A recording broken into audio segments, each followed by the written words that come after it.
আমি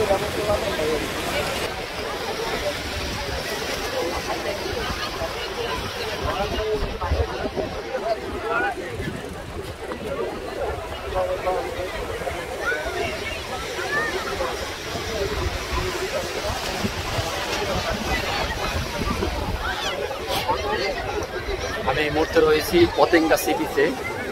এখন কেবল জোয়ার এসেছে, জোয়ারের তোরে পানির ছাপটা আমাদের গায়ে এসে লাগছে। আমরা আস্তে আস্তে ধীরে ঘুরে যাচ্ছি। হাজারে হাজারে মানুষ এখানে কিন্তু জড়ো হয়েছেন এবং এখানে অনেক স্পিড বোট, পুরো সাগর জুড়ে জাহাজের পহর এবং জাহাজের মাঝখান দিয়ে সূর্যের অস্তগামী একটি সূর্য আমরা দেখতে পাচ্ছি। সূর্যের যে রক্তিমা আভাটা আস্তে আস্তে নিভিয়ে যাচ্ছে। কিছুক্ষণ আগে যে তেজ ছিল সেই তেজ এখন আর নেই। আমি ঠিক এখন যে জায়গায় রয়েছি সেটা হচ্ছে পতেঙ্গা সি বিচ এলাকা। একটা অস্তগামী সূর্যের দৃশ্য ধারণ করার চেষ্টা করছি, যার দিকে অসংখ্য জাহাজ এবং দর্শনার্থী এবং পর্যটকদের জন্য রয়েছে স্পিড বোট। স্পিড বোটের মাধ্যমে সাগরের ভিতরে কিছু দূর হলেও ঘুরে আসতে পারছেন লোকজন। দারুণ একটা আবহাওয়া। এখানের মানুষ যে কত প্রকৃতি প্রিয় তা এই সমুদ্রের পাশে আসতে বোঝা যায়। মানুষ চারদিকে লক্ষ লক্ষ মানুষ এখানে জড়ো হয়েছেন শুধু প্রকৃতির অপরূপ সৌন্দর্য উপভোগ করার জন্য।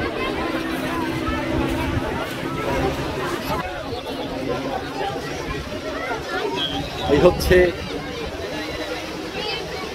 সূর্যটা অস্তঙ্গ চোখের সামনে। এখনো যদিও হালকা আভা দেখা যাচ্ছে।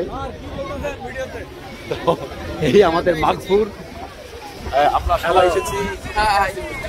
আমরা এসেছি সমুদ্র সৈকতে, পতেঙ্গা সমুদ্র সৈকতে সূর্যাস্ত দেখার জন্য। একটা অস্তগামী সূর্যকে আমরা দেখছি এবং আমাদের চোখের সামনেই এতগুলো জাহাজের ভিতর দিয়ে সূর্যটা এমন রঙিন একটা সূর্য, ঠিক সাগরের ভিতরে মনে হচ্ছে যে অস্ত চলে যাচ্ছে। তো সাগরের ভিতরে হাজারে হাজারে জাহাজ এবং সেই জাহাজগুলো মিলে এই এলাকায় একটা অপরূপ দৃশ্য তৈরি করেছে, দৃশ্যপট তৈরি করেছে, যা দেখার জন্য অনেক মানুষ এখানে জড়ো হয়েছেন এবং তাদের যে আনন্দ, কোলাহল এবং যে উচ্ছ্বাস সেটি দেখার মতো। এবং পর্যটকরা এখানে যে উপভোগ করছেন, আসলে এটা আমাদের জন্য এবং আমাদের শরীরের জন্য, মনের জন্য খুবই একটা নান্দনিক বিষয়। তো আমরা যে সূর্যটা দেখছি সেই সূর্যটা এখন আর নেই। কালের আবর্তে হারিয়ে গেছে, নাকি পৃথিবী সূর্যের থেকে সরে গেছে।